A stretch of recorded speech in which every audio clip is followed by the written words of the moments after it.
Well, one thing about having all the rain, the grass, the cows will all stay in where they're supposed to be, right? Yeah. And nobody will be calling you.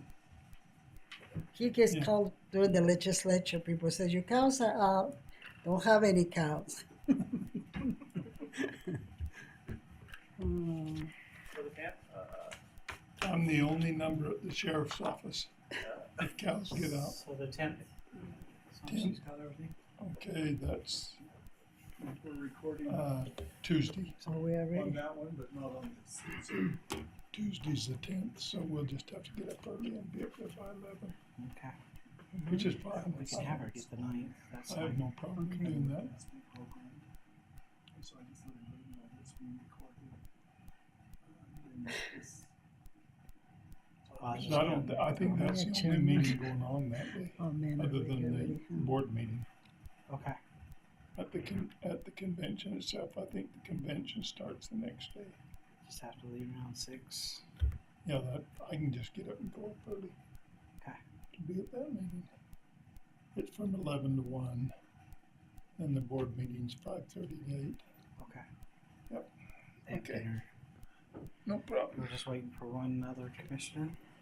Let's reach out and see. Am I the chairman? Could be. Or do we need to wait?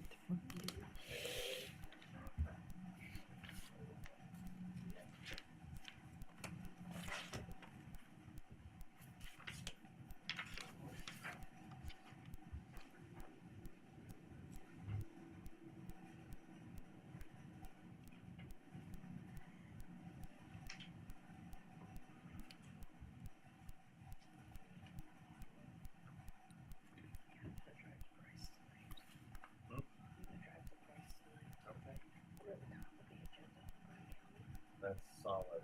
That's really nice. Okay. Yep. What time does that start? I think it's 4. 4. We have plenty of time. And then you shouldn't get home too late. Yeah. Good morning. Morning. How are you today? Good. How are you, Sylvia? How are you doing? You're here. Huh? You're here. Yeah. Not even 15 minutes late. How are you? Good, good. I'm doing good.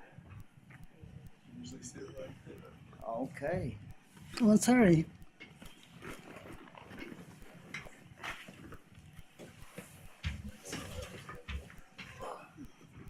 I get to sit up here with the big girls and Yeah. boys, huh? So this is where we kicked you when.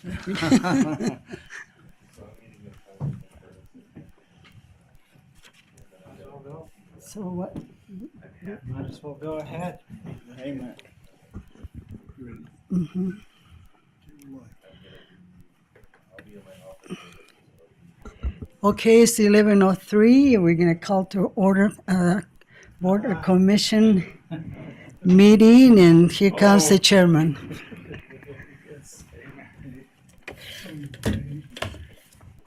I just called to order basically. That's the only thing I did. You're supposed to sing. Did you sing? Not yet. I was waiting for you for the duet. It's just a hire. Just want them to be a consultant. All right, we called the meeting to order, so let's go ahead and move to roll call. Commissioner Adams. Here. Commissioner Stubbs. Here. Commissioner Harvey. I'm here, so that's a full quorum for today. Move on to our invocation. Let's see. I'll go ahead and give us our invocation, if that's okay. Do we need to vote on that, Commissioners? No. Okay. All right, if you don't mind bowing your head with me. Our dear Heavenly Father, we're so grateful for the beautiful rain, for the moisture in our area. We've been wanting more moisture, and we're so grateful for the moisture that Thou give. We're thankful for our community, for our leaders in our community, and for for all the wonderful blessings that thou give. Father, we ask for wisdom today. We ask for strength as leaders to make good decisions.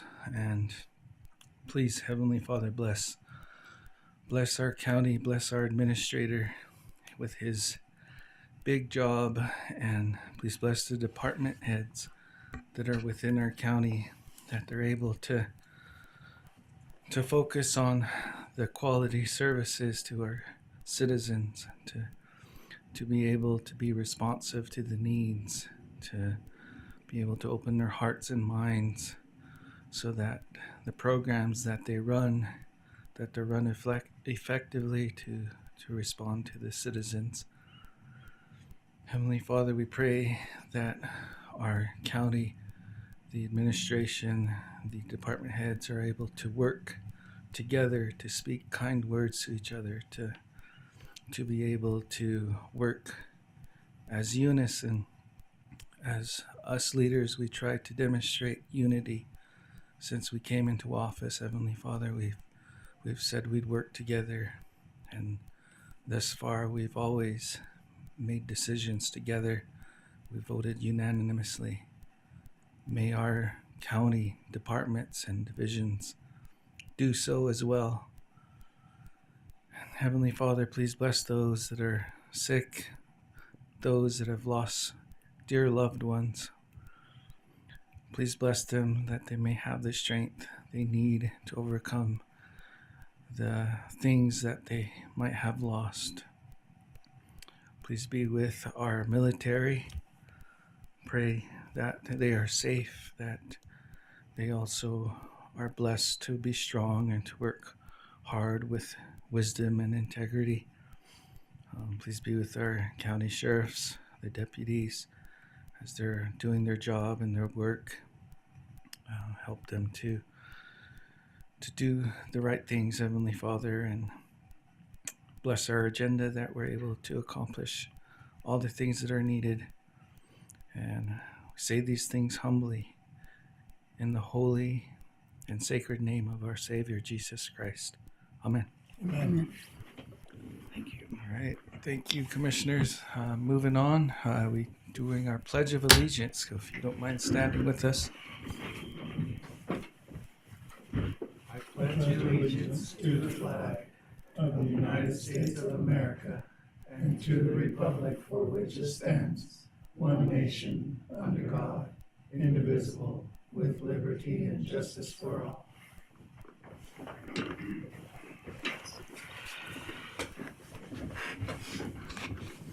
Thank you much for doing that with us. I think the next one we might have a school be able to lead us. I think we made those arrangements, so hopefully one of the schools have a student ready for us to lead us in our Pledge of Allegiance for September. I think school is now in session, so that's kind of an exciting thing to do. Back in May, I think Montezuma Creek Elementary had a couple of students that led us in the Pledge of Allegiance, so I think that's the only way to involve the younger generation in county government, is giving them that experience to lead in the Pledge of Allegiance. So now that we have a new commissioner who's been a board member, I'm pretty sure that's going to be one of our priorities that will continue, is getting those young ones to lead us in the pledge. So moving on to conflict of interest disclosures. Commissioners, if you've gone through the agenda and looked at the items, are there any conflicts of interest for you that you need to declare? None. I have no conflict. Okay, no conflict for Commissioner Adams, no conflict for Commissioner Stubbs. I myself also, I do not have any conflict on any items that I've seen on the agenda. So moving on, we'll go next to our public comment section. Sometimes we just say that because we like to feel like we have an imaginary line going out the door and there's 30 or 40 people online. But Mac, I'll let you take the floor. Not seeing anybody signed up for public comment. Everybody else here is for presentation or otherwise, and there is only staff online. And so, that being said, nobody's unmuting themselves for public comment. That'd be your public comment period for today. Nice and easy. Nice and easy. Okay, thank you, Mac. Moving on to the next item. A very special item, it looks like. It's now going to be our attorney oath of office. It looks like Judge Hazelton is doing the swearing in. Yes. And this is to swear in our new county attorney, Mitch. Attorney Mitch Juan, come up the podium.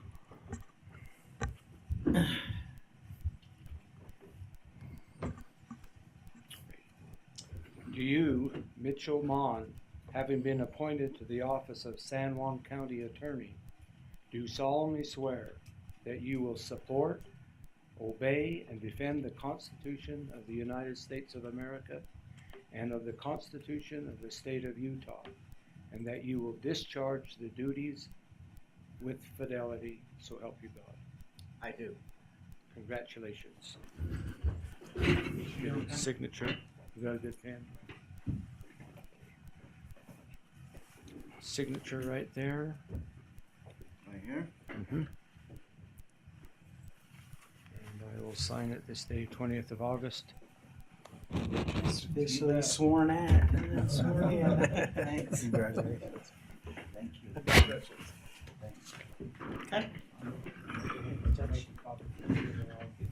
Give her the rose in, she'll hook it up. Yeah. Okay, perfect. Thanks, Lynn. Thank you. Thanks, Thank you, Judge. Judge. Name tag there. All right. Congratulations, Mitch. Thank you. Now we can call you at 3:00 in the morning and you still have to answer. Okay. Moving on to our consent agenda. Go ahead and defer to our administrator. Okay, so today on your consent agenda, you have the small purchase approval for $32,797.23. First one is for a turbocharger for a Ford assembly system for the San Juan County Road Department. $2,350 to remove and replace the 3.5 ton AC evaporator cooler for the Monticello Library. Got $18,430.98 for floodlights, wall packs, and arena lighting down at the fairgrounds, as well as $9,945 for the San Juan County speaker system at the fairgrounds as well. Mac, will you go into a little more detail on the two items at the fairgrounds, just so that all of us understand Yes, what has gone on and what's going to go on there? So we've been doing some extensive improvements down at the fairgrounds. We had replaced the sand in the arena. This last year, we contracted with Sondragers to do that work. And these lights, And leveled it. yes, and leveled it. Apparently, it was a foot off in one area, and so those barrel racers have been either running uphill or downhill, depending which way they come into the arena. And so we're appreciative for Sondragers going in there and GPSing that and getting it all level again, getting better sand in there for the rodeo and that. But with that, we noticed, and I don't know if any of you were down at the PRCA rodeo when there's a switch up in the speaker booth. Somebody triggered that switch. It's just an on and off light switch, and it took about 10-15 minutes for some of those lights to come back on. Well, that's a metal halide light, and they've got to cool off before they can turn back on again. Very inefficient as far as lighting. So we had reached out to Codell Lighting to come in and look at the lighting. Codell is a state contracted vendor. They kind of give a light analysis of areas, especially big areas, and so they performed that light study for us and recommended LED replacements for those metal halide lights. And so in the long term, they'll be a little bit less expensive on our utilities, but then they'll start right back up when anybody ever triggers that light again. And so a little bit easier to maintain and manage. those floodlights on there, about a 10-year warranty. When they were down there, they noticed that some of the wall packs and the arena lights around the area haven't been working for years. They'll go through and replace all those. Later on, you'll see a contract with Northern Electric. They'll do the installation for us here locally, but we'll order all of the lights and the lighting from Codell itself. And then the surround system or the speaker system down there, I don't know if you're down there with the fair and the rodeo this year. They had a hard time getting that speaker system up and running. This will get us into an upgraded speaker system down there. The vendor that is doing the speaker system will also do the installation. We didn't want to farm that out from somebody that didn't understand the subwoofer and that system there. And so hopefully with that, those upgrades will be a little bit better in shape for the future to come. As a reminder, all of this funding is coming from the ARPA funds, where we can utilize it for infrastructure costs, and so it doesn't cost the county on these charges. It's all related to that ARPA expenditure that we had allocated earlier this year. And once those are done, that should take care of the arena. I know that there was a request from the PRCA stock contractor to install more stalls down there behind the chutes and everything. There's this runway of stalls where they can bring in the livestock and get them all scheduled to break out of the chutes. They had asked for more of those. That's something that we haven't really looked at yet to try to figure out what those costs would be, but these are the low-hanging fruit that was pretty easy to go after and get. And so that's hopefully that answers the questions that you had on those small purchases. Any questions? Item number 3, yes. No, I just want to make a comment. Do you know sometimes we forget to thank you for all the things. You know, if you notice the parking lots of the library and Blanding, now the library here, all the marking of the parking, it looks really nice. And I think sometimes we just go about and forget to mention how appreciative we are.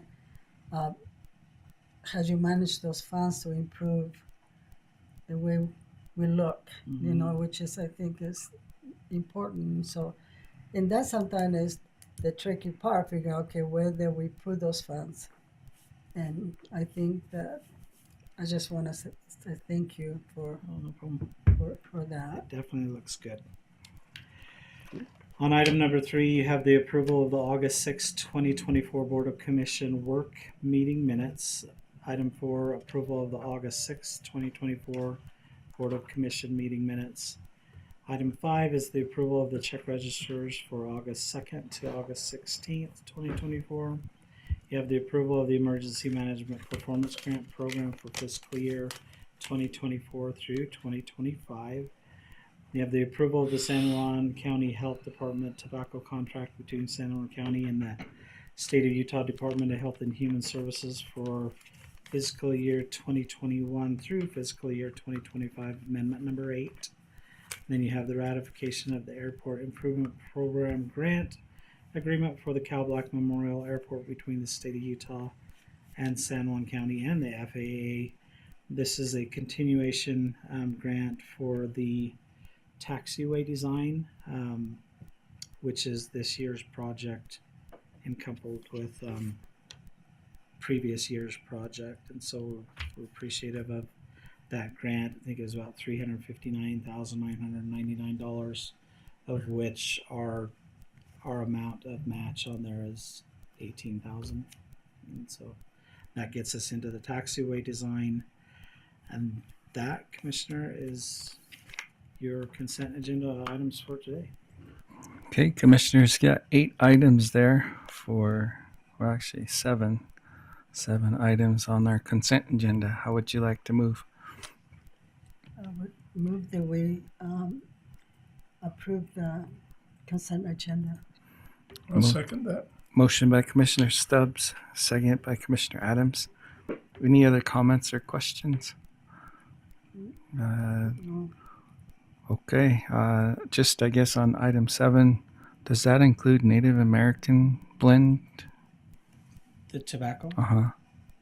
it's for the whole entire county, so Okay. they do definitely do education and awareness and grants online as well. Okay. But yeah, it is for everybody. And then they do have, thinking back to the things that Rebecca talks about, is there's a different use in tobacco, whether it's ceremonial or, teenagers starting to partake of tobacco use. You're starting to see a trend more into the e-vaping. If you look at the Sharps survey, the Sharps data, it's really a focus on the e-cigarettes, the vaping, that we're starting to see prevalent throughout the whole entire nation. Right. As that our tobacco cessation numbers continues to decrease, but what we're seeing is an increase in those vaping and Very good. e-cigarette numbers. I appreciate the county's response to I think it was the study from the schools. The Sharps. The Sharp survey was showing that a lot of the youth were underage. Underage smoking was one of those things. And vaping, I think, was also part of that. Yeah. So that's a wonderful response to the Sharp survey in the school. One comment that I always like to just express for natives is perhaps a take on, for Native American youth. The only reason why we have Native American smoking is it's only ceremonial purposes, and that's it. And so if there could be a message for Native youth that, smoking only belongs in ceremonies, I think that would speak to a lot of Native youth too. So just a recommendation, but that's an awesome response. And Commissioner Adams? So, Grant, I see you on. You need to unmute so you can answer my questions. Sure thing. I'm not very knowledgeable. How much does a pack of cigarettes cost nowadays? Oh, yeah, I actually don't have that. I'd need to check on that myself. It is quite high compared to the basic cost, right? Because Is it in the range of $4 or $5 a pack? More. it's at least that, right? Is it, Sylvia? I would say more. I More? see people paying with I, at the store, so I don't know. I was in Walmart yesterday and I was standing behind some ladies and they were buying groceries and then they needed a roll of chewing tobacco. And the clerk got out the chewing tobacco and the gal asked her how much that roll was. I don't know, it was about this big. She says it's $54. And so I wonder why people smoke and chew. Apparently they have a lot of money or something, or addiction is tough to deal with. But Addiction is a big is part. vaping less expensive than smoking or chewing? Do you know? So it has varied in cost, and the update here with this amendment is actually because of some new state legislation in response to this rising concern about e-cigarettes and vaping. And so we actually have official letters going out to vendors of e-cigarettes in our county.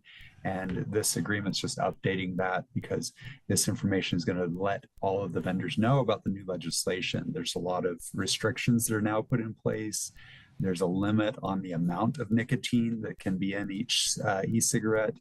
So similar to how the tobacco industry, again, using that wording to help clarify, like Commissioner Harvey was saying, distinguishing it from ceremonial or traditional uses of tobacco, but the commercial or industrial use of tobacco, that's been regulated. And so we're seeing that shift now because of the newness of e-cigarettes, so that there's some regulation there in place so that there's more understanding of like, what are the contents of the e-cigarettes? How much nicotine is there?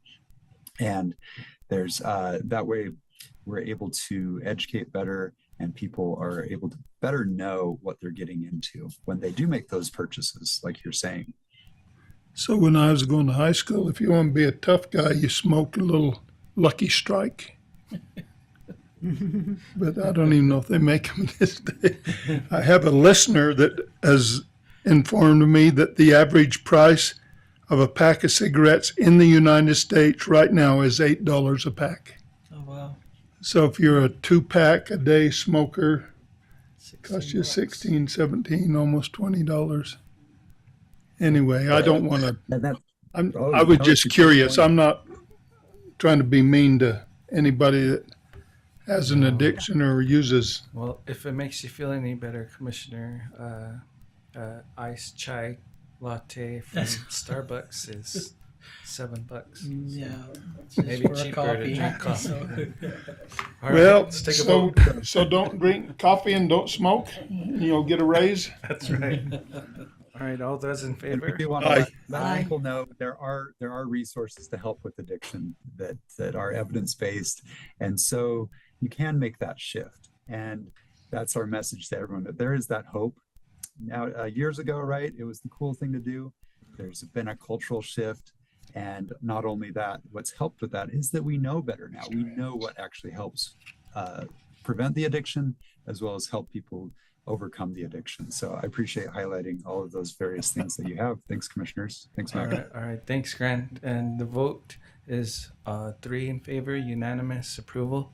And someone raised their hand. Lori. Lori? I was just gonna tell you, on behalf of the school board, so that SHARP survey it's administered in the schools, but that is an opt-in survey. All the surveys are opt-in, so it's really key that parents understand how important that data is. Because a lot of them are like, oh, it's another survey for my kids, and we're very, very conscientious as a board in deciding what surveys to give in the schools and which ones not to. But we can't incentivize those surveys at all either. So you have to just say, please take a site. You know, if you're out and about in your community and you have the opportunity to speak to parents about, especially the SHARP survey, I would highly recommend explaining the importance of that, because the data behind that is probably one of the most important ones that the school district does approve to have within the school. So just a thought. Very good. Yeah, we really don't have that conversation at all, I don't think.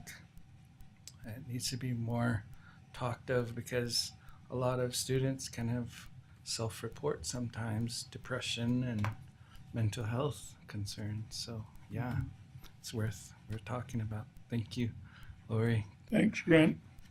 All right, let's move on to our next item: recognition, presentation, and informal items. Number 9. Okay, this one here is presentation from the Manti LaSalle National Forest Plan revision update. I don't know, Michael, you want it first? Let me give you the mouse so you guys can control presentation from here. Excellent. Commissioner Stubb, Harvey, Adams, thanks for having us. Grants. Thanks for having us on this beautiful San Juan County Give me the mouse. day as well. I think most folks in the county at least know of my name, but I thought I'd just come and introduce myself once again publicly. I'm Michael Engelhart. I'm the district ranger for the Moab and Monticello Ranger Districts of the Manti LaSalle National Forest, basically the southern half of this very large, expansive forest that we manage. And I'm also manager for the Bears Ears National Monument for the National Forest System. So we're here today to give a presentation and an update on the development of the forest plan revision. Now we're several months away from making a decision on forest plan revision, so there is a lot of time for discussions, but we wanted to continue our commitment to local governments to make sure that you're aware of our progress, make sure that you're aware of our direction that we're moving, make sure that you receive regular updates and have plenty of opportunity to voice your opinions, your concerns. Make sure our county commissions, especially in our tribal nations, are involved very strongly in the end result decisions of the development of the forest plan revision. I have with me here today wonderful Orlando Cortez, who is my deputy district ranger. He sits here in Monticello and lives here in Monticello. So very glad that we have Forest Service leadership that lives in a community in San Juan County. That hasn't always been the case. The two southern districts have been managed out of Moab for quite a many years, and we haven't always had a forest ranger, a district ranger down here. So very glad to have Orlando Cortez here, and his family's also from the Four Corners region, so also kind of a local kid as well. So, and then I also have with me Josie Muse, who's our environmental coordinator and lead on our forest plan revision process, and she'll be giving a presentation on our forest plan development. Before we kind of launch into the specifics of this, I just wanted to take a moment to share with you and with the public what working for the Forest Service in San Juan County really means to me. First of all, I just want to thank you, San Juan County and all your residents. I am not from here, but I am from rural USA. I'm from as rural as it gets up in North Dakota. How many people have visited North Dakota? Nobody goes there, all right? So it's rural. I understand rural America. I've learned to understand San Juan County in some of the specifics of San Juan County, its residents, its concern for the future. And I've strived every single day to understand that better. I strive to understand your tax base and how the economics of San Juan County are affecting you and your residents, your tribal residents, your non-tribal residents, all the people of San Juan County, and the challenges that are faced in looking out into the future. And that's what a forest plan really does. It looks out for another generation. And it says for the next 20, 30 years, this is how we're going to manage the National Forest System lands within San Juan County.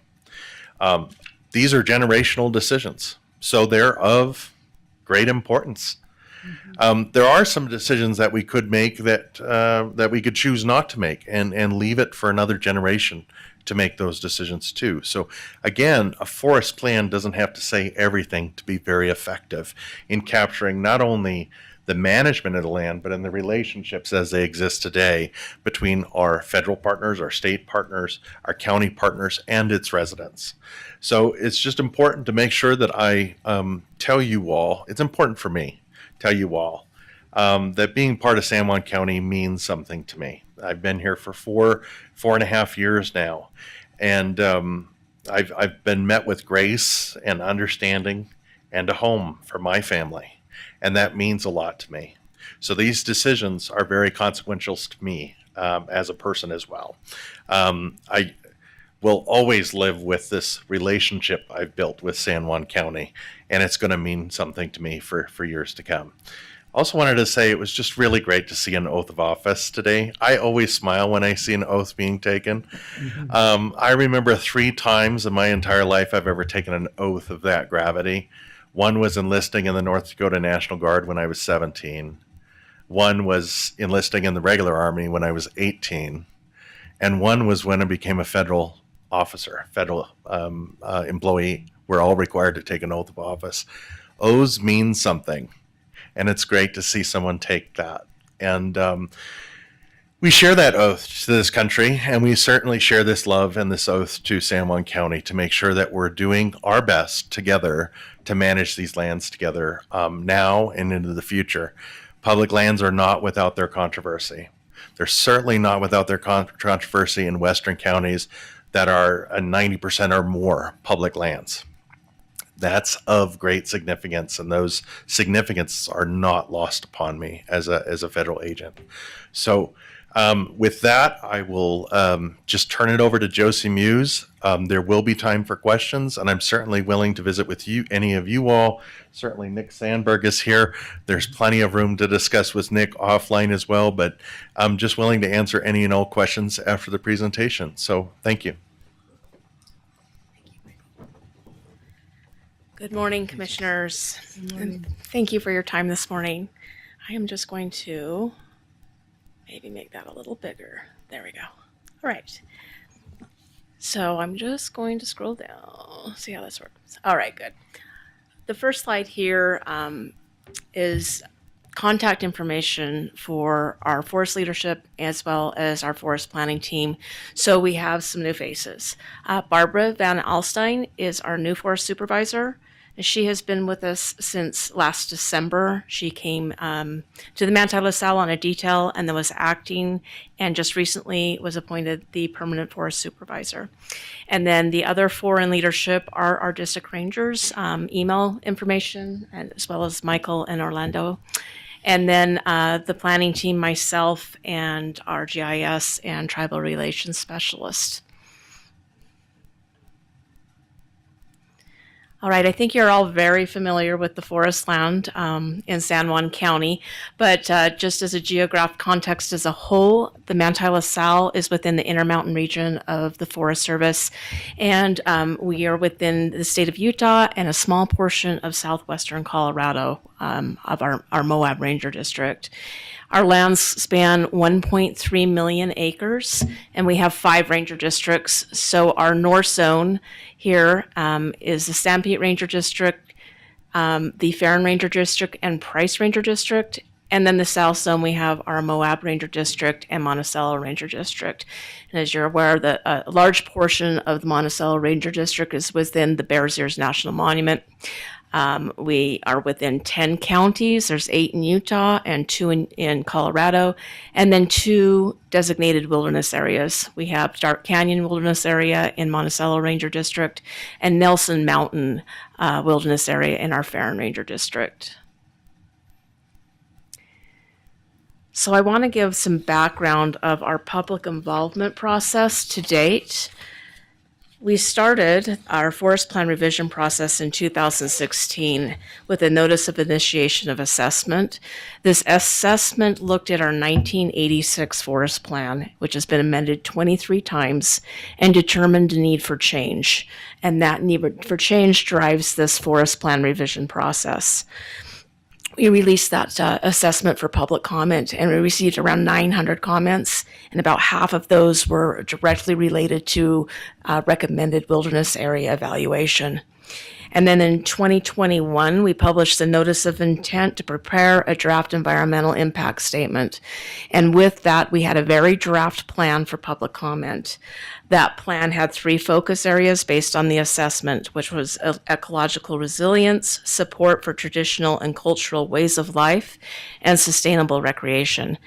During that comment period, we received around 6,300 comments. About 3,000 or half of those were unique. Last year, August 20th. What do you mean by unique? It means they were not what we call form letters, which are identical letters, typically from groups. Okay. Yeah.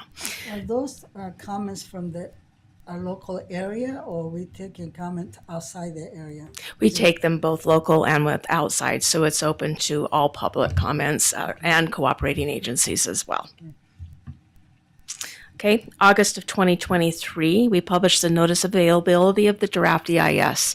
The draft EIS environmental impact statement was available for comment, and we also had another updated forest plan based on the previous comments. We received about 820 comment letters. About half of those were unique, and we've extracted over 2,000 comments from that comment period, and then summarized them into about 200 categories. That's where, go ahead. Go back to one thing. Yes, sir. So the draft plan in 2021 had 6,300 comments. 3,000 of them were unique. So does that mean about 2,700 were form letters? Correct. Okay, all right. Yep. Thank you. So where we are at right now in our process is content analysis and comment response of that August 2023 comment period.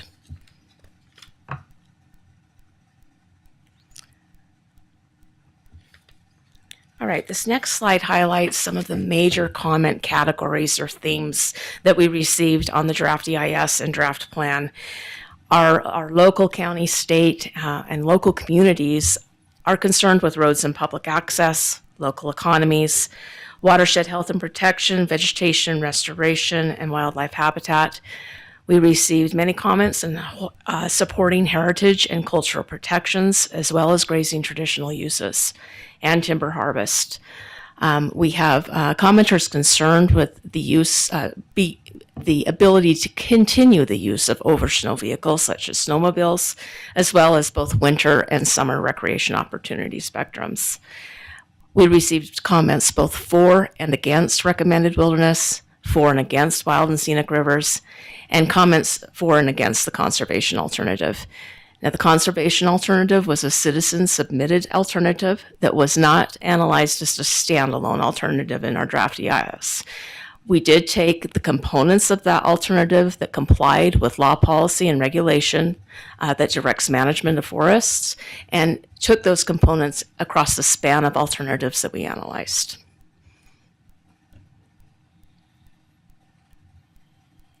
So throughout this process, since 2016, we've been working with cooperators and cooperating agencies. That includes our Utah and Colorado state delegations. We have 10 nations, tribes, and pueblos that have requested formal consultation. We are cooperating with 10 counties, 8 in Utah, 2 in Colorado, 7 conservation districts, 4 cities, and additional federal agencies, National Park Service and the Bureau of Land Management, as well as the Utah Public Lands Policy Coordinating Office. And we'll continue to meet with these groups throughout the remainder of the process. So looking at the timeline, as I mentioned, we're currently working on the content analysis and comment response. We're preparing our final documents, which is the final environmental impact statement and the final plan. We are working on an appendix, which is a crosswalk with our cooperating agencies' resource management plans, which will be available for the cooperating agencies prior to going out for public comments. We're also ongoing tribal consultation, and we will continue to do both of these until the release of the final EIS and final plan. So we plan on coming back and meeting with all of these groups. Once we finish that part of the process, we do need to conduct our regional office and Washington office reviews. And I want to point out that there's 2 other planning efforts that are going on at the same time as this. We have the Bears Ears National Monument Plan, which is a different plan, as well as the National Old Growth Amendment. Both of those decisions are expected by January of next year. The National Old Growth Amendment is going to amend our 1986 plan. So we need to wait to release final documents until that happens, so we pull that information into the SNO. How long have they been analyzing the old growth amendment? That began this year. Yeah. I thought that was more recent. It is. It is. We were made aware of it at a conference we went to in where, Sylvia? What was that? Yosemite. Oh, yeah. Yeah, there Good. was some people from the Forest Service that talked to us about this old growth amendment. And I understood that it was fairly recent that had come into play on the forest plan. So yes, Commissioner. And if you'd like additional information on that process and the timeline, I can send a link to Rosa and she can share that with you. you feel like the public's had a chance to weigh in on the old growth amendment? They have had 2 comment periods. It's out for comment right now. So they followed the process and policy. Yes. Okay. And just going back, let's see, someplace you talked about timber. Is there any stomach for a timber operation in this area? I'll let, yes, and I'd let Michael speak to that. I can talk about that. On the southern part of the forest, we generally talk about timber. First of all, you can grab timber from anywhere on forest system lands, basically. There are restrictions in certain areas, but across the vast majority of our 1.3 million acres, you can do things like timber harvests and things like this. Certainly vegetation management treatments for like fuels reduction and all of that. But I think you're referring more towards commercial timber harvest, logging. Right. Yeah. So here in San Juan County, both on the Moab Ranger District as well as on this eastern side of the Monticello Ranger District, we've been looking hard at areas that we would not only allow timber harvest, but we would actually manage them for what's known as timber suitability. So we create polygons on the landscape that literally say, like, this is one of the primary uses. We are managing these stands for the production of timber.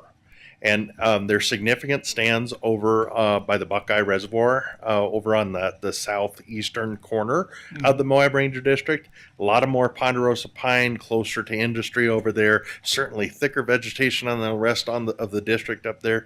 And then there are some areas here down south on the eastern side of the Monticello Ranger District. Does that fall within the Bears Ears? There are no timber suitability areas in either one of the draft Bears Ears plan.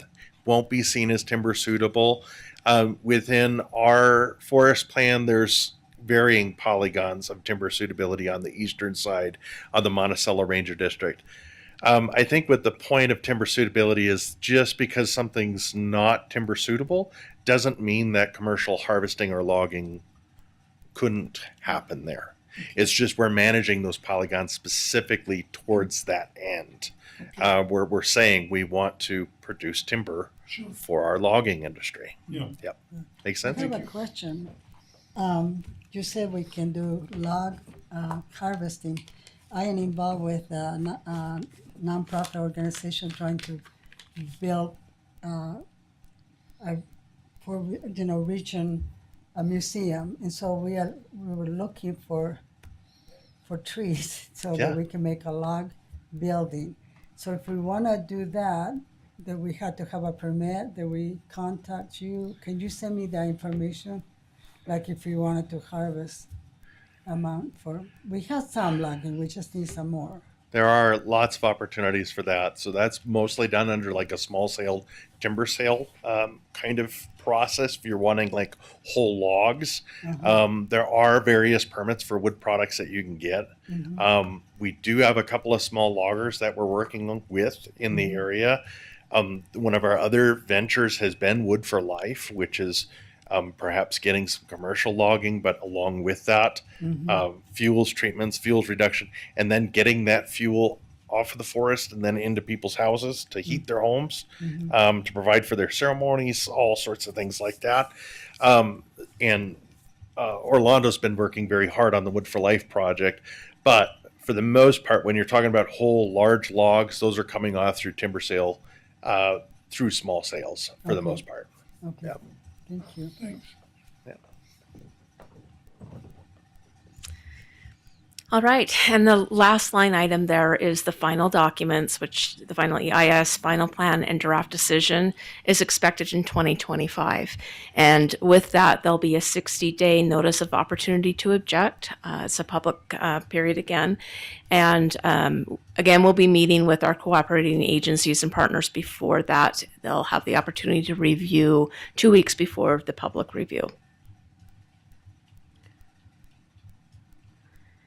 So this slide just provides a couple of links. One is to the planning webpage where you'll find all of the documents that we've released up to this point for public comment.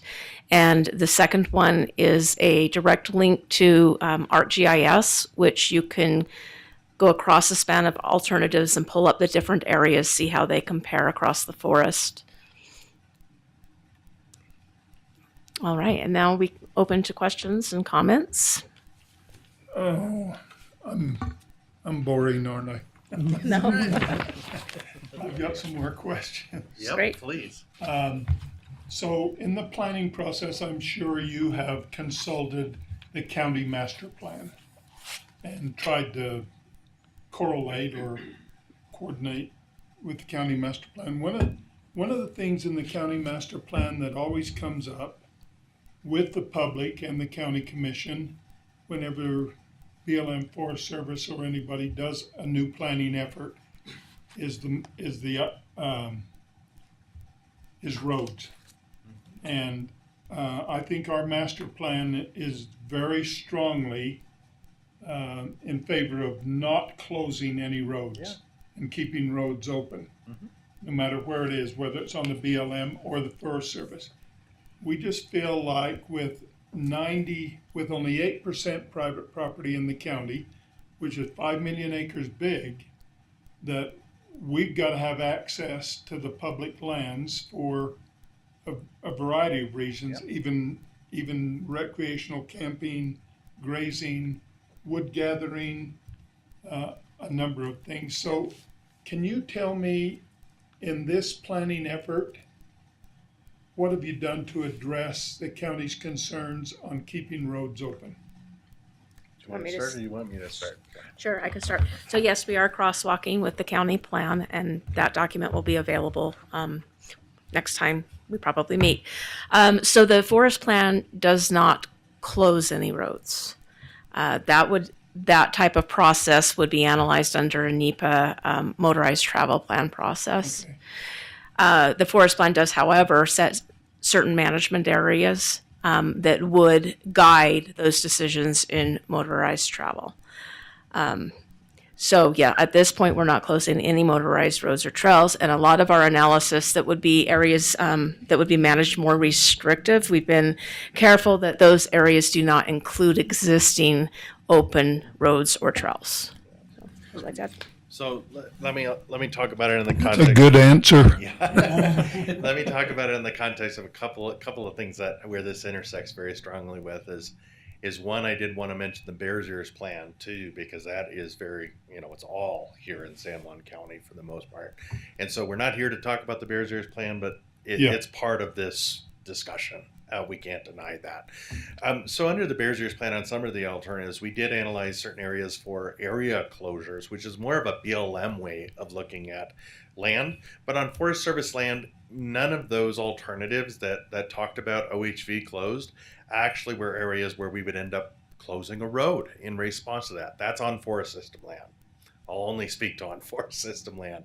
But none of those were affecting existing roaded infrastructure that we have here in San Juan County whatsoever. I think we also talk about it a lot when we talk about recommended wilderness, which is being analyzed under this forest plan revision. We are looking at revising, double checking, making sure all of those recommended wilderness polygons, however they move forward in a proposed plan, whether they move forward at all, whether they move forward in part, whether they move forward as a reduced polygon, whatever that moving forward looks like, we're very strongly listening to where does that intersect with roads. And most people can't see it on the maps because it's hard to see it at a scale, but we've done a really good job at cherry stemming out existing roaded infrastructure out of those areas of concern already.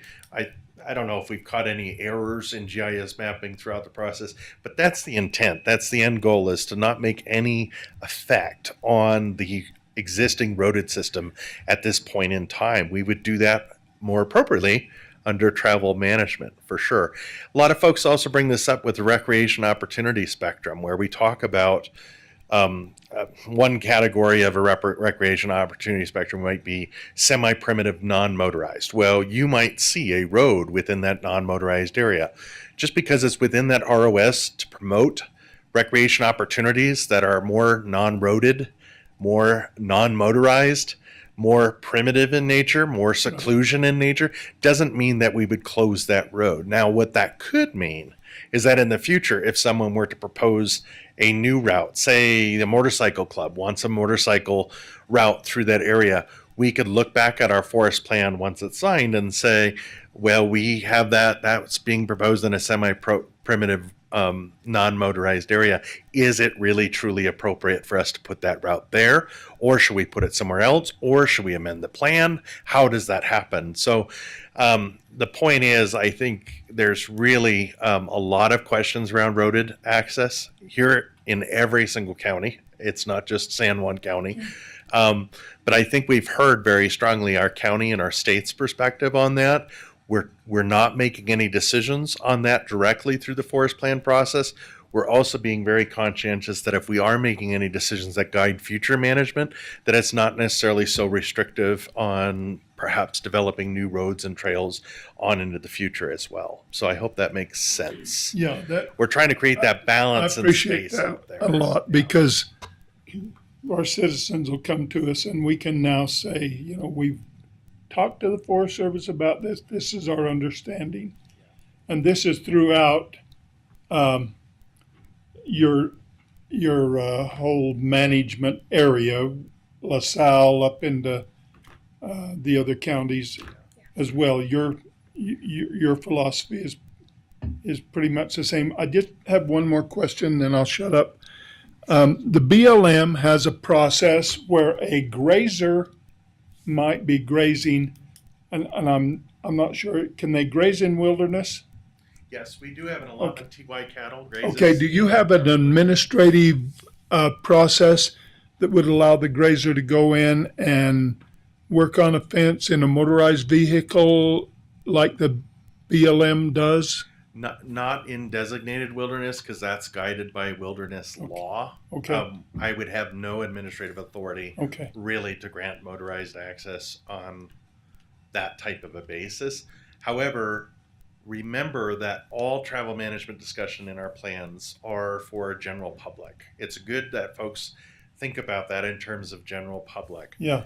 When we have administrative authorities like grazing permits, I can go to Zeb Dalton and I can say, okay, so yeah, that's a 2-track. Yeah. It's not in wilderness. You need it to deal with this stock Work on tank a 2 well miles or away a or reservoir. whatever. We can grant you administrative access, and we've tried to do that Okay. through our annual operating instructions, capturing that through AOIs and other I permits. think Orlando has And some he's our- input here. I not on the grazing, but I just want to capture something real quick with the roads. Unauthorized user created roads, Yeah. whether they're on your guys' master plan, they need to be on our MVUM, and that's from the task force plan or amendments in travel management. Those are the only legal roads out there. So any road that's out on the landscape that's user created, even if it's on your master plan, is an illegal road and will be closed and can be closed immediately. So we just don't have the capability right now to close some of these user created paths. Yeah, I think that's really important to discuss because, thanks, Orlando. People see roads out on the landscape and they don't always necessarily know what's legal and what's not Right. legal. For us, what's legal is on our MVUM. That's widely distributed. Shape files are out there. We print maps all the time. That's the map we determined. The county might have a different idea about what's a legal open road. Sometimes we see it with like D roads and things like that.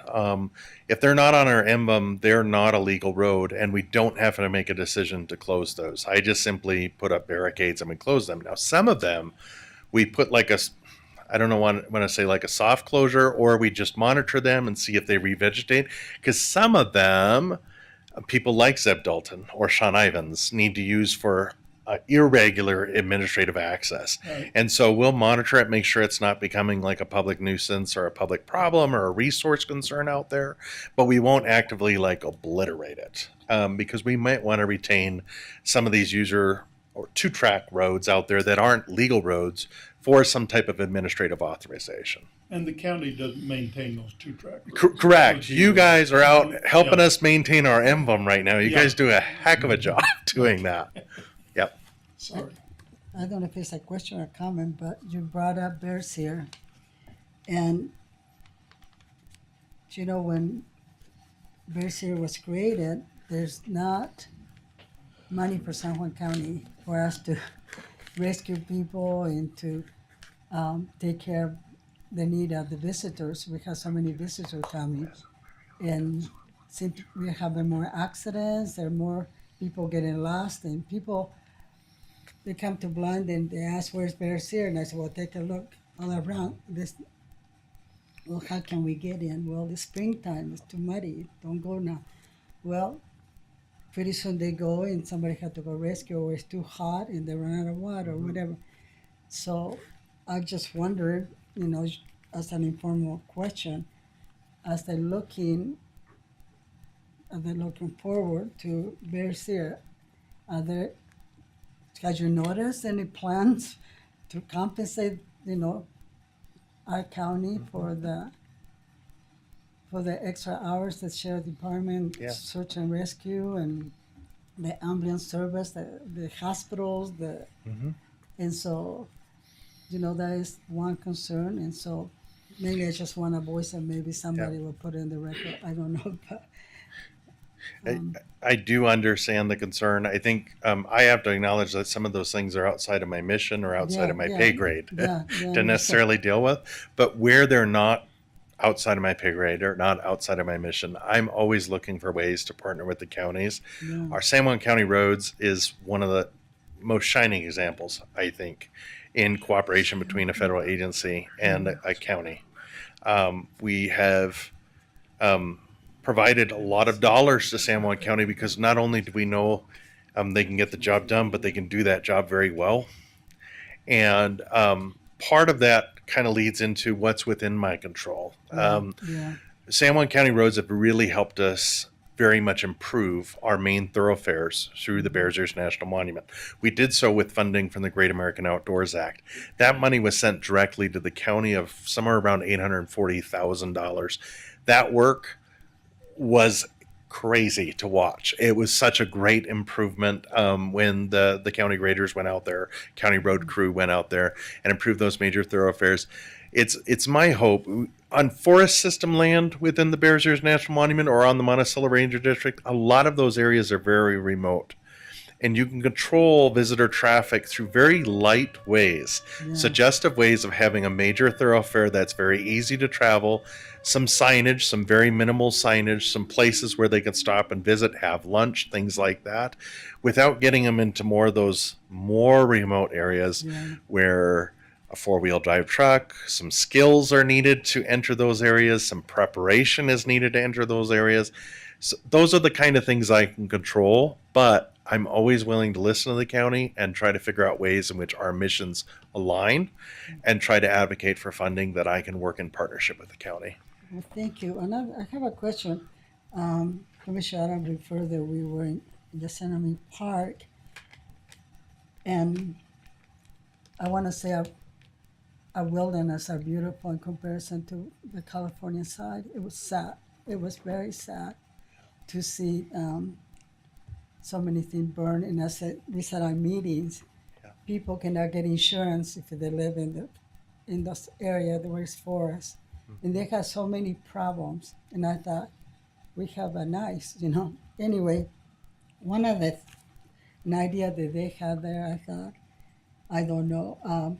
What they do with the trails, suppose a county build a trail to the national forest, wherever, and then they use trails that are already within the forest to, and they go in a circle, something like that. And I was wondering, did you guys work with something like that? Because in San Juan County, we're looking, it's opportunity to create trails. And if we can somehow connect with those trails that are already there, that can be used. And I don't know if it's something that we could work with the Forest Service on some that would lend itself to connect Monticello to Blandy and go on and on down the county and even to the north, I think those, it's a great ideal to have trails out your back door into either motorized or non-motorized activity that can end up surrounding yourself with these beautiful forest system lands for sure.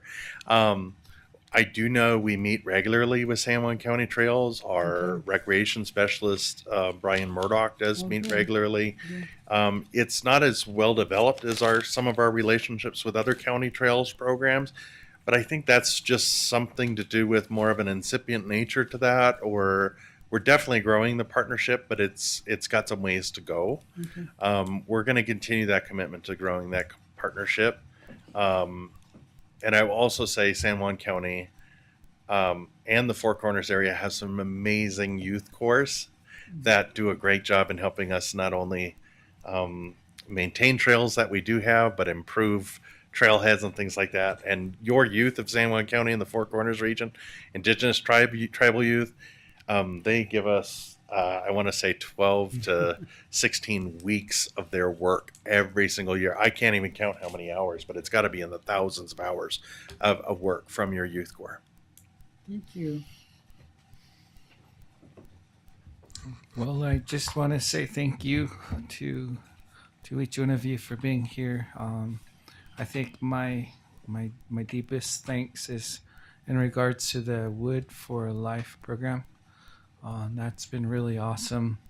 I know down south, UNHS has been able to utilize that program, and then other organizations to provide wood to the elders that are in need and those that are kind of medically challenged.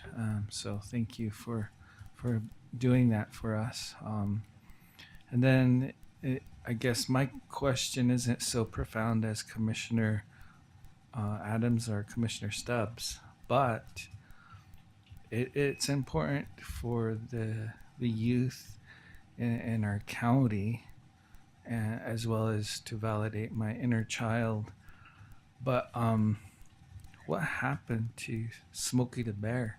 Did he retire? Where is he these days? He turned 80 2 weeks ago. Yeah. He's still one of the most recognized symbols in all of America. I think people usually say it's like Jesus and then Smokey is a recognized person in America psyche. Yeah, Smokey is proudly 80 years old now. We do have a wonderful prevention crew that comes down and does regular all of your parades. We were certainly out at the Intertribal Gathering this year with a number of our staff. We're always trying to send out the Smokey swag to the youth and make sure that Smokey is on folks' mind. And I think that really shows up very well here in southeastern Utah. Percentage of fires that are human caused in southeastern Utah is actually fairly low compared to the national average. And I think it's remarkable because I think we have folks that are very well aware of taking care of our land and not doing things carelessly in order to protect it. Well, I think if you bring back Smokey the Bear, we'd love a photo op with him. Should I bring Smokey to the next Love a photo meeting? No. That'd be cool. Yeah. Hey, commissioners, I just want you to know that Michael has been awesome to work with. Ever since he's been here 4.5 years, he's just been so easy to work with. Anytime I call him, he picks up the phone and answers, and I'm sure that's reflective of his staff as well. They've been good to work with. That's not always been the case, and I'm not going to point any fingers or anything today, but I just want to recognize Michael Very cool. for his good work with the You have a county. comment? Oh, I was just gonna update you, all the commissioners, all of you. The we have done with the schools, done events in Devil's Canyon, the Joni Campground with the youth of Monticello, Blanding, Aneth, Montezuma Creek. So we've even partnered with BLM and we sent Forest Service personnel down to Sand Island, and we've done events with them, and we continue to engage even with the college level. We started an internship. We did about 6 this year, and we look to do 6 or more next year out of USU Blanding. And Wood for Life, we started it with the state of Utah, and then BLM joined in. We reopened an existing kind of like a closing meet, but we revamped it for we call it a Section 18. And that's how the Forest Service was able to partner with one of our locals, Luke Lessner. I think it's I forget his company's name, but he does the work for us. And come Friday, we're going to do our first deliverable to Aneth, Utah. Cool. About 3 cords worth of wood. Good. So that's how these things can work. It's a local logger getting commercial product while also harvesting wood that ends up in the Aneth chapter, while it's protecting the community of Blue Mountain Ranch. Good. Very And cool. it's not a small thing to weave all those things together. And it's, by the way, it's promoting forest health too by getting rid of a bug infestation that's out there, rather minor one, but yeah, these are how these things work. And Orlando's done a great job with Wood for Life program, and we're striving more and more ways using resources here in San Juan County to get more wood into homes where it really truly makes a huge difference. Awesome. Orlando, we have a grant that was written for us to figure out why so many of the Native Americans are not applying for the type of job that you have. And so you a role model for that to, as you have those youth come, just kind of encourage them, because jobs that pay well, but for some reason, you know, there's not many applying for it. But I think it's just because they haven't become familiar, and so we're in the process of investigating what is it that makes them not to think that direction. Maybe it's just lack of opportunity to participate in programs. And we are trying there to connect with the native colleges. So we were currently doing. We have one coming up in November, I believe. But we've been going to Dene College out of Saline, Arizona, on the Navajo Nation, and trying to recruit there. We set a booth there for a couple days, and we attempt to get them. It's so far hasn't been truly successful. We've also met with SIPI, Southwestern Indian Polytechnic Institute out of Albuquerque, New Mexico, and we're trying to start an internship with them. We're still preliminary. We've met with them. They say they're all on board. We just need them to get back with us. And Yeah. But if that one works out, that'll be all Native students that attend that Indian college, and it can be from anywhere in the nation, any federal recognized tribe that's attending. So we're really hoping to kick that one off, and that'll get us some more Native students to participate in internships. And we're not leaving USU Blanding behind either. We're growing that partnership and those internships, and we had 6 this year. Yep. Looks like we're going to have funding for another good number next year as well. And those interns become crucial to getting our Yeah. work done. But Federal sometimes people hiring don't is think about very it. difficult to You do. know, like the college did lots of truck driving training, so lots of people had jobs there. Lots of nursing because of the training they have there. But this was one area, you know, the Mac wrote the grant, and we got a grant to do that study to go figure out why. And it may be just lack of opportunity or not having somebody. Sometimes it's a relative that can inspire you, trying to follow their footsteps. But sounds good. Thank you. Thanks, guys. Thank you. Very Thank cool. you very much. Don't forget to bring back Smokey the Bear. Okay, let's go on with our agenda for our business and action items. Go ahead and defer to Mac. All right, this first one we're on agenda item number 10 is consideration and approval of a contract for keynote speaker Deb Brown for the San Juan County Business Base Camp Conference to be located at the Utah State University Arts and Events Center.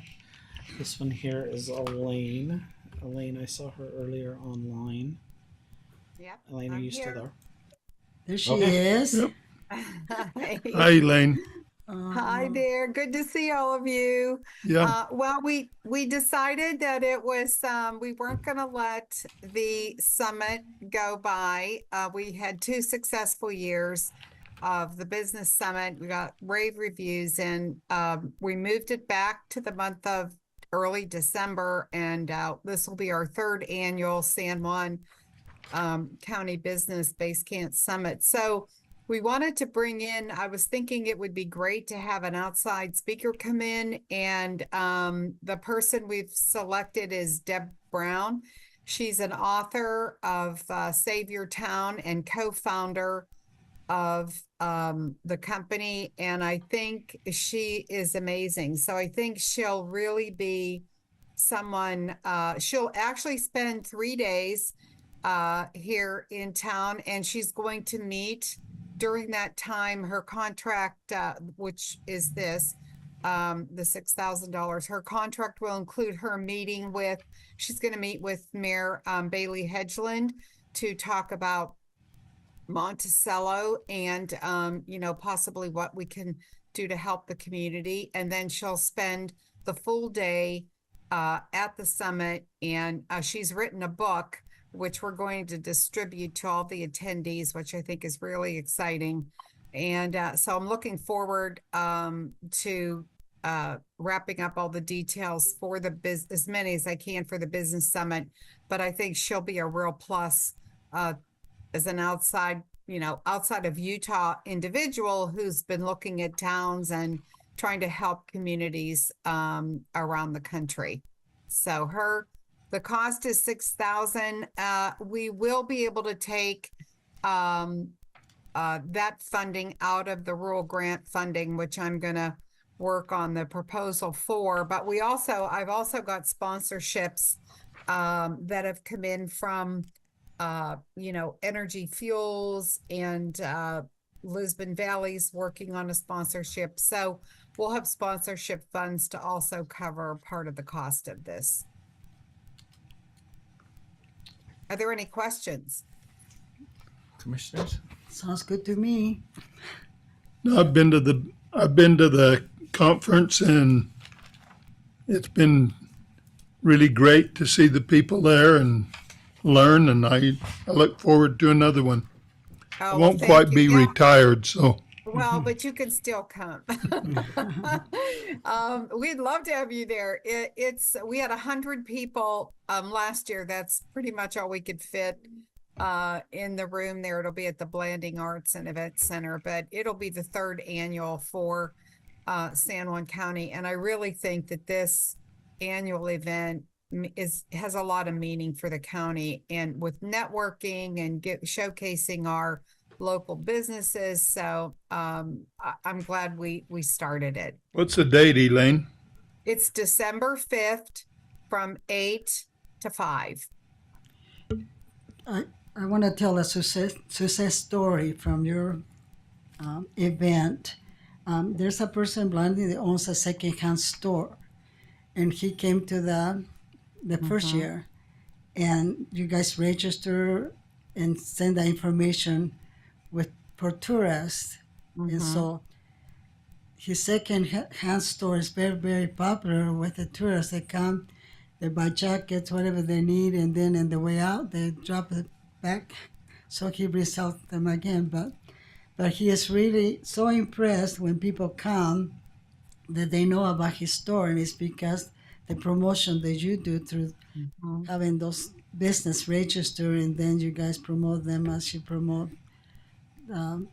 visitors to come to the county. Exactly. And that's really what it's all about, how we can help retain our local businesses and help them expand. And, what can we provide? That's what the rural grant does, to help support them with what they may need to help their business grow.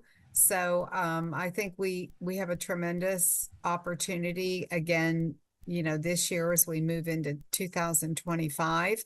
And I'm excited for all the good things that can happen for San Juan County. Thank you. All right, commissioners, we need some action. How would you like to move? I'll make a motion that we approve your request. Motion by Commissioner Stubbs to approve the grant. Second. Second by Commissioner Adams. All those in favor? Aye. Aye. That's 3 unanimous approval on the contract. Thank you so much. I appreciate that very much. Thanks, Lena. Thank Thank you, you. Elaine. On to item business and action item 11. Okay, this is consideration and approval of standard service provider contract with Lisle Northern Electric for the installation of LED lighting at the Fairgrounds Arena. Sam had to go meet with a contractor. But this one is, See ya. as I mentioned in the consent agenda items where we purchased the lights, this is now a contract just for the installation of those lights. Motion to approve. Motion by Commissioner Adams. I'll second. Second by Commissioner Stubbs. Any more comments or questions, commissioners? Hearing none, let's take a vote. All those in favor? Aye. It's 3 unanimously approved. Next item, number 12. Okay, item number 12 is consideration and approval of the Axon contract purchase for the purchase of body cameras, 4 of them on here in fleet. We've got 3 vehicle camera systems for the San Juan County Sheriff's Office.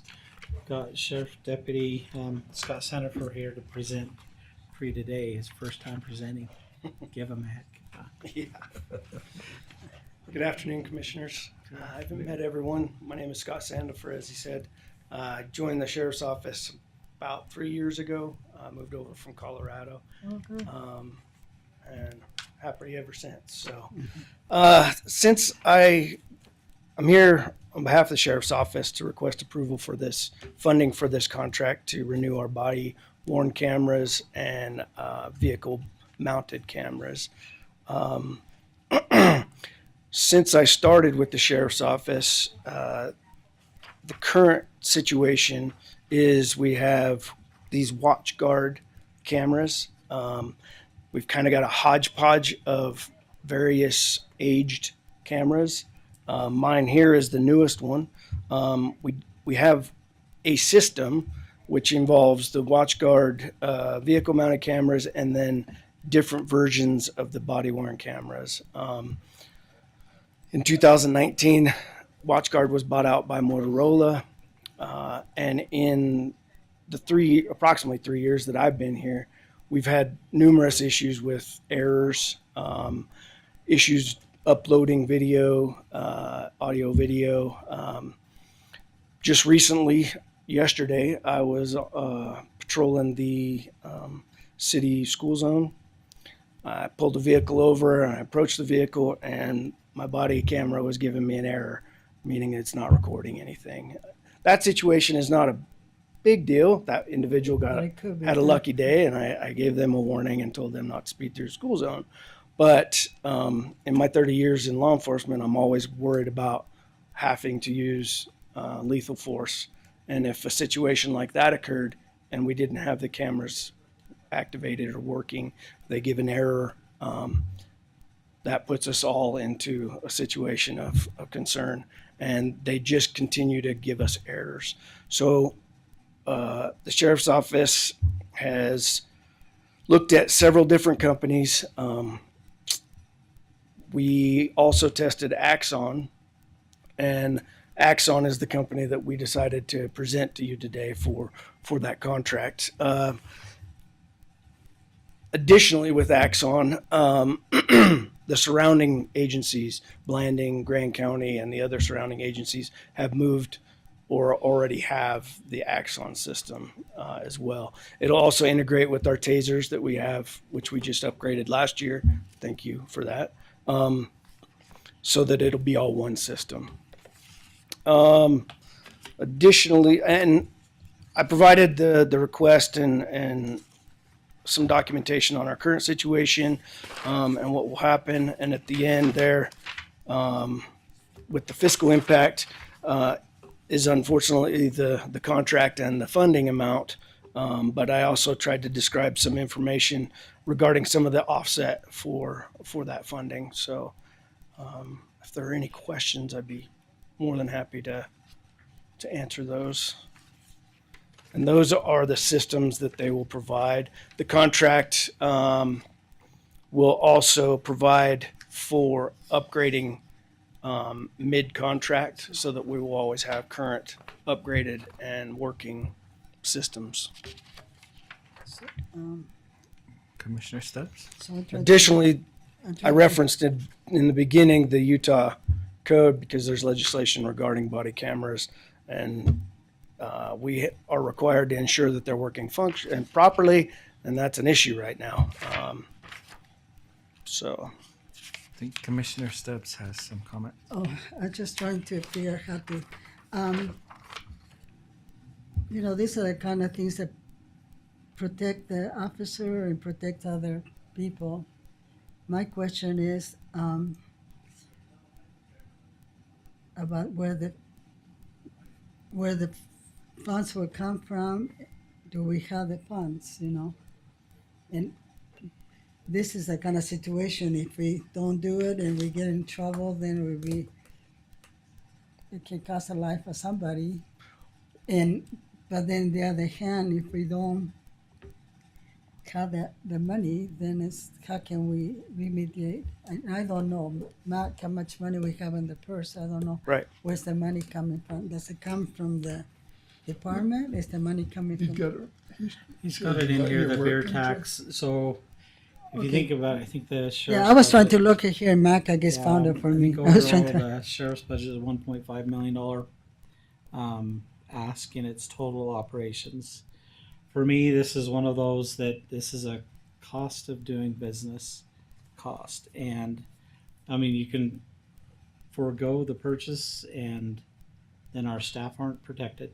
And, you know, if something happens, we have no footage and that's Yeah. a bad thing. And so this literally for me is just one of those, we're going to have to tuck in our belts and, Okay. you know, we have TRT funds that support the sheriff's office. They do a great job of finding outside contracts when they cover events, things like that, that produces a revenue. But literally for me, this is, and it's similar with, you know, the Kevlar jackets. It's similar to the tasers that they wear. Every 5 years, those are going to have to be replaced. Yeah. But it protects our staff, it protects our officers, and this is one of those things that nowadays, you know, with the ease of the cell phones and cameras and videos on the cell phones, this provides the point of view protection from the that they need. officers. Yeah, I understand that. And so- So, And it protects the whole county Mhm. because civil Well, lawsuits what- are an issue right now, especially special in law life, enforcement, I so. mean, protecting lives, you know. Mhm. And so I understand that. I just wanted to make sure that I understood where the funds were coming from. We just and- have to tuck it in and hold our breaths on everything else. And I I so- think have Mr. another- Mon can attest to the prosecution side of it. If when we Oh, don't have yeah, video, no. then there's a huge question. I in can court, know. So I had no qualm over it. You know, I would ask the same question to my kids to see where we can, Right. where it's coming from, and this is a really worthwhile. I have a question. Did you guys get the dog? Did you guys get the dog for the drug? The canine? I'm not informed on that side of it, but I know Okay. we haven't yet. Okay, haven't. So Anyway, When you get a dog, will the dog also wear the video? probably they should have a camera. in today's day and age, there probably is It probably is. something for that. No, not at this time. We just want our interactions with the public protected. Yeah, so. I don't want you to take my question as questioning. Oh no, not at all. Just basically for my We will information. have to find the money. Yeah. Anyway, so if it is no more question, I guess I can make a motion that we Okay. fully support you. Thank you. Motion by Commissioner Stubbs to approve. Second, Second by Commissioner Adams to approve. I'll second it. If they have an old vest That you that's can kind of have. worn out and they're not using, they give it to Mitch. Sounds, Done. Sounds like a good idea. Nowhere, nowhere. All right. All those in favor? Aye, thank you so much. Thank you very much. Three in Appreciate it. favor, Thank you. unanimous approval. Thanks, Scott. Say hello to the sheriff. I will. I will. Okay, moving on with our agenda to item or business action item number 13. Okay, this one here is consideration and approval of the county correction therapist and correction officer vehicle use policy updates. I had Sheriff Lacey on here. He had sent me the information. I thought he was going to present on it. Sheriff, were you going to present on If you have questions, I can try to answer. his item? Okay, basically what this is it's a change in policy, and County Attorney Mitch may be able to answer some of this as well, as they've had to modify their policy, their corrections policies to allow for the therapist to be able to utilize a county vehicle back and forth. As the sheriff's reached out to Johnny Miller and which is our insurance agency with USIP, the Utah County Indemnity Pool, and they had mentioned, you know, there's really no use for personal use in a county vehicle unless you have a policy or a contract that allows for it. Employees are supposed to track vehicle use in a county vehicle with, especially if they're using it for personal purposes, and then account for that to the IRS, so that you avoid the de minimis statute in Utah code for county employees utilizing government resources, whether it's pens, papers, printers, copy machines, or vehicles. And so they had to modify this policy here to allow for that therapist to be able to respond, to sheriff deputies, correction officers, or to the jail, at any time, day or night, is my understanding. So that's kind of a summary of it. Mitch, I don't know if you have anything further. No, there's already one in place for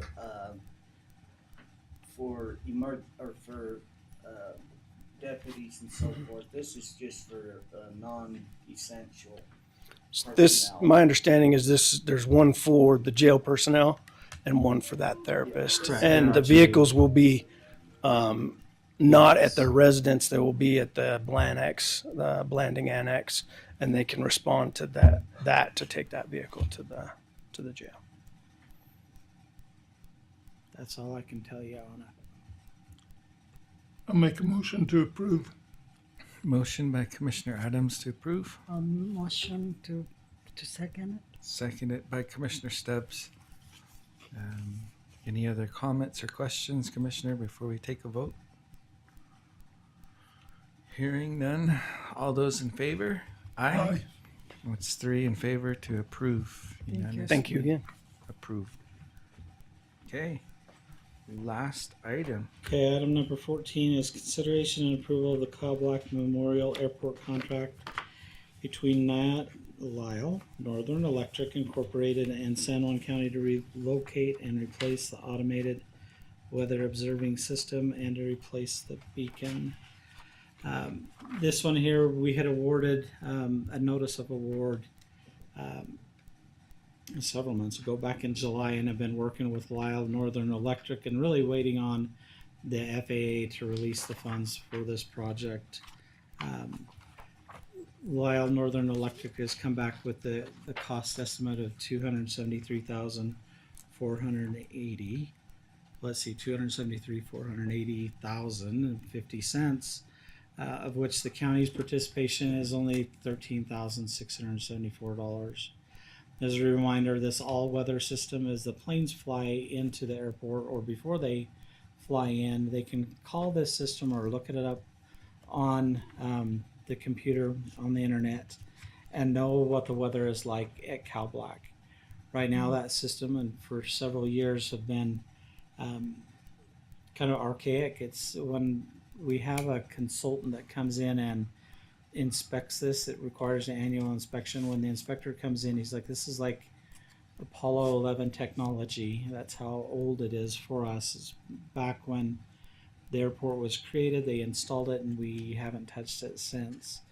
It's been functional at its best, but now it's getting to a point where they can no longer find replacement parts, so that we put this on our capital improvement plan, and it's finally floated up to the top as being the most important, most critical for us, as well as the rotary beacon out there at the airport has been down. We've tried to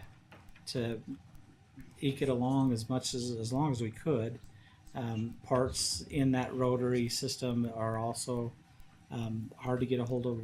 We've had local companies kind of manufacture our parts for us to keep it up and operational. This will relocate that beacon light and get us a better light up on top of that beacon, so that we can stay within the FAA standards for a public airport. So that's what this contract represents and the work that will go forward throughout this year.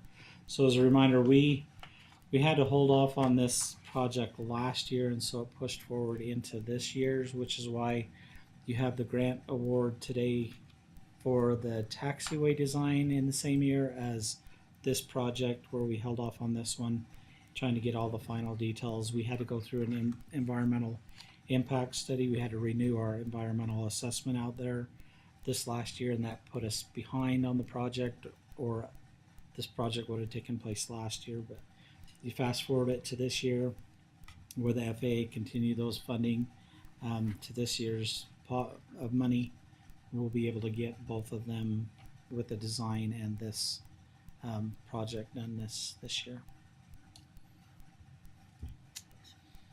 I'll make a motion to approve.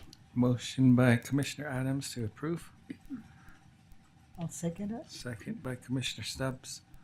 Any other comments or questions, commissioners? I was just gonna say in July when we It's kind been a of, minute. yeah, you kind of explained some of the things about the funds and so I think this is a worthwhile project just to keep the airport going in case someday we have the opportunity to develop the area and you know the ferry it's been open now from our side of town people can go and cross Yep, across the lake absolutely. which hasn't been open for years so Yeah. that's a good start anyway. Cool. Thank you. I'm glad you said something because I always want to go out there. So, Yeah. all right, let's take a vote, commissioners. All those in favor? Aye. That's 3 in favor, unanimous approval. Looks like that finishes up our agenda items. So, our next item, I believe, is commissioner reports, right? Commission reports, and then we did want to have another. Yeah, I guess we didn't get it on the agenda. Well, we always have a closed session to discuss Yes. it. Now, can we do that before? It's Yeah. on Before we do commission Yeah, reports? we It's on can the do it. agenda. the bottom of every agenda. I'll make a motion, we go into closed session. Okay, motion by Commissioner Adams to go into executive session. All right, let us shut. A down. second. Second by Commissioner Stubbs. All those in favor to go into executive session? Aye. It's 3 in Aye. favor. Today, you know, Who? do we need Crystal? Yeah, she's gonna Yeah, come. she'll be. She's been listening. Ciao, Che.